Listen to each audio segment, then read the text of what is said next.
So today we're gonna go through the formation of iron, but in a deeper way.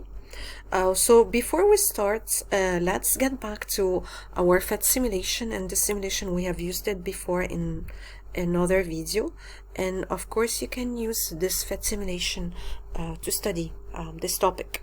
So let's go to the FET simulation, look at some aspects of it, and then return back to the presentation to check this learning objective, the formation of ions by electron loss or gain. So as you can see here, we have already managed to put a boron atom on the screen, and a boron atom would contain 5 protons, as you can see here. These are 5 protons and also 5 electrons, and that's why boron atom is a neutral atom, because it has the same number of positive protons and negative electrons. So let's imagine that boron atom has lost one of its outermost electrons, and let's see what will happen in this case. So let's return this electron back into the electron basket, and let's see, and we have seen here that now the boron atom is no longer a neutral atom and it is carrying a positive ion symbol. Okay, let's look at why the boron atom has changed into a positive ion, and let's look at this box, the box of the net charge, and we will see that it is obvious that the number of protons is now 5, because protons, they never leave the atom, and the number of electrons has became 4, and 4 negative charges, 5 positive charges, we have a positive 1 extra. And that's why boron is a positive ion. What if another electron was lost from the boron atom? What would happen next?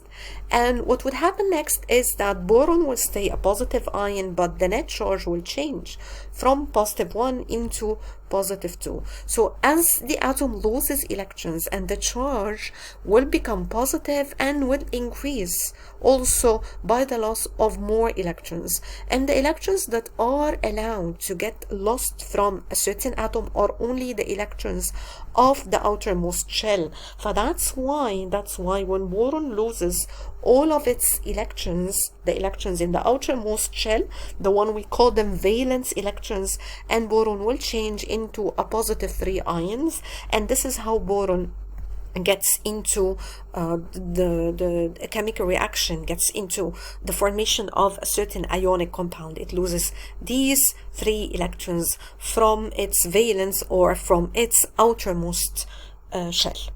Let's look at another element. Let's increase a little bit the number of protons, and you know that the number of protons are responsible for the identity of the element. That's why the identity starts changing, and now we have an atom of nitrogen, and to complete this atom of nitrogen and to make it a neutral atom, we have to add more electrons until the number of positive protons will be equal to the number of negative electrons. So adding 1 more electrons to the outermost shell, and this would result in the formation of a neutral atom.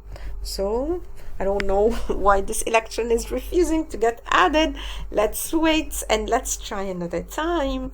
Okay, please fill in. And we have a neutral atom of nitrogen where the number of positive protons equal the number of negative electrons, and that's why this atom is neutral. In the case of nitrogen, nitrogen can accept electrons. So let's see what happens when nitrogen accepts electrons. So let's put an electron in, and we have now a negative ion. And why do we have a negative ion? Because as you can see here in the box of the net charge, we have more electrons than protons. We have 1 more electron than proton. What if we add another electrons to the nitrogen atom, or now to the nitrogen ion, of course, and we have a negative 2 charge, and if we add this last electron here, we would have a negative 3 charge. Okay, let's get back to our presentation. We now understand the concept of losing and gaining electrons and the negative and the positive ion. Let's get back to the PowerPoint presentation to wrap it up and see what type of questions should we expect in our exam. So, talking about ions, so atoms are neutral because the number of positive protons is equal to the number of negative electrons. And when an atom forms an ion, this balance of charge is disrupted, like we have just seen in the PhET simulation. And atoms, they transform into ions by loss and gain of electrons. Okay, let's move forward. How can we deduce the number of particles in an ion? So this is the first type of question that you may encounter in your exam. You will be given an ion and you are expected to deduce the number of particles in this ion. And with the number of particles, I mean the number of protons, electrons, and neutrons in a certain ion. Okay, so first of all, we will need to find out whether the element has lost or gained electrons to be able to deduce the number of electrons, because you will see that the only thing that changes in an ion is the number of electrons. Since protons and neutrons are not allowed to leave the atom by any means during a chemical reaction, but the only thing that can move from and can be gained by an atom are electrons. So electrons may get lost or they get gained.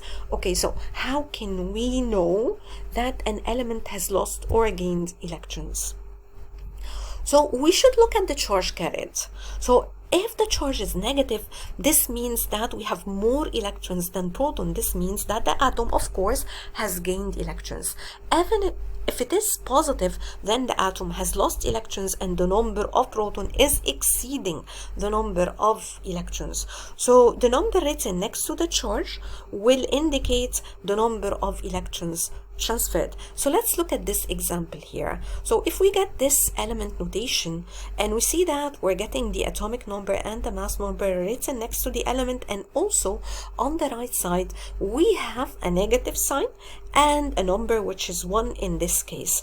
So what can we deduce from seeing this notation? That the element has gained electrons because it has a negative charge. And how many electrons are gained? Only 1. So we can predict the number of protons, the number of electrons, and also the number of neutrons. So in this case, let's solve this together. You can also pause the video and try to do it on your own, and when you come back you can see how we did solve this example. So let's see. So the number of protons is of course the atomic number, which is the smallest number here next to the element symbol. So this is the number of protons. For the number of neutrons, we will just subtract 36 minus 17, and you're better than me in math, so just go and do it. And I want you to remember that neither protons nor neutrons number change during a chemical reaction or during the formation of ions. So let's now predict the number of electrons. So since we're having a negative charge, this means that there is 1 more electron than what usually is in a chlorine atom, and we usually have a 17 electron because it's equal to the number of protons. So we're gonna just add 1 electron, 1 more electron, and here in this case electrons would be more than protons by 1. For this example here, beryllium. So beryllium, the number of protons is of course equal to the atomic number, which is going to be 4, and the number of electrons here we have a positive 2. A positive means that we have lost electrons. How many electrons? 2. How many electrons did we have at the beginning? We had 4. So we lost 2, then we have 2 electrons left in the beryllium ion, and of course the number of neutrons will not change. It will be always equal to 9 minus 4, which is 5.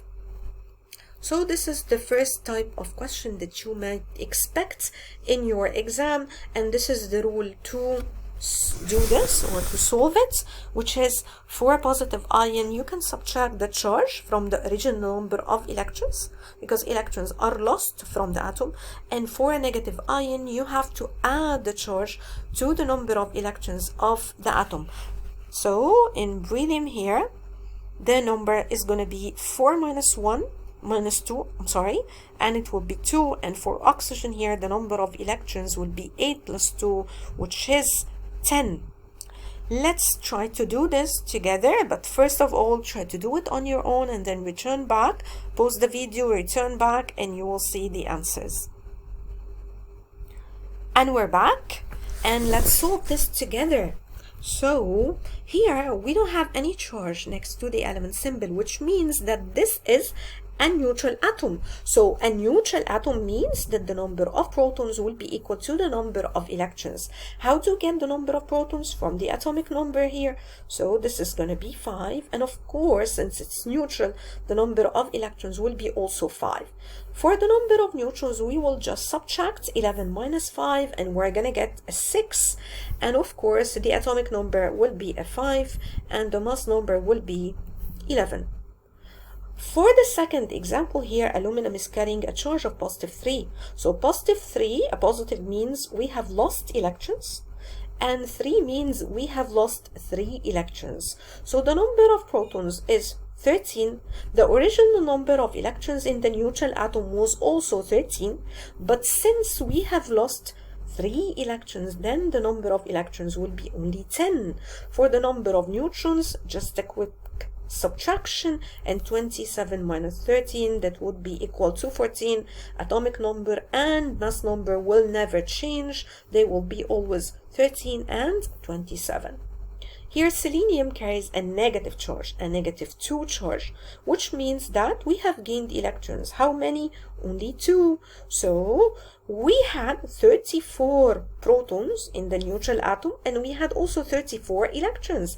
But since we have gained 2 electrons, then the number of electrons is 36. The number of neutrons never change. Do a quick subtraction. 8 minus 4, that's a 4th. 7 minus 3, that's also a 4. And you have this as the number of neutrons. Atomic number, mass number never change. So you get here a 34 and here a 78. Let's check also this example here. Okay. So this is another type of questions that you may face in your exam, and the first one is very easy because it's asking you for which of the following is an ion. So which of the following is an ion? An ion should carry a charge. So if you look at this one, B, C, and D, you won't find anything carrying a charge, and the only ion here is A, and we will be talking about these ions. When these ions, they have more than 1 atoms, we are going to be talking later about this example. But generally speaking, ions should carry a charge. So that's the correct answer, which is A.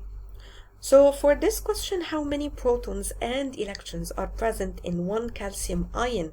So what we should do here is we need to refer back to the periodic table to get the number of protons, and from that we can calculate the number of electrons in this ion.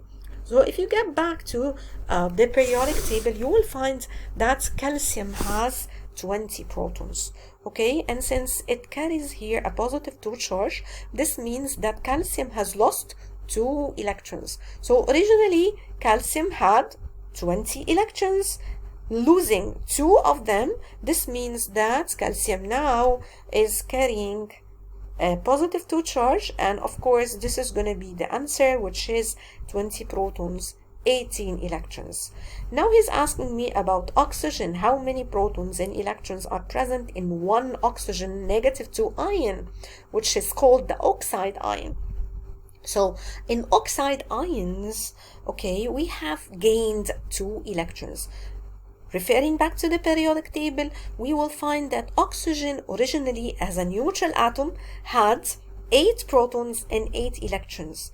And now oxide ion has gained 2 electrons more, so we're having 8 protons and 10 electrons, which is the answer number C.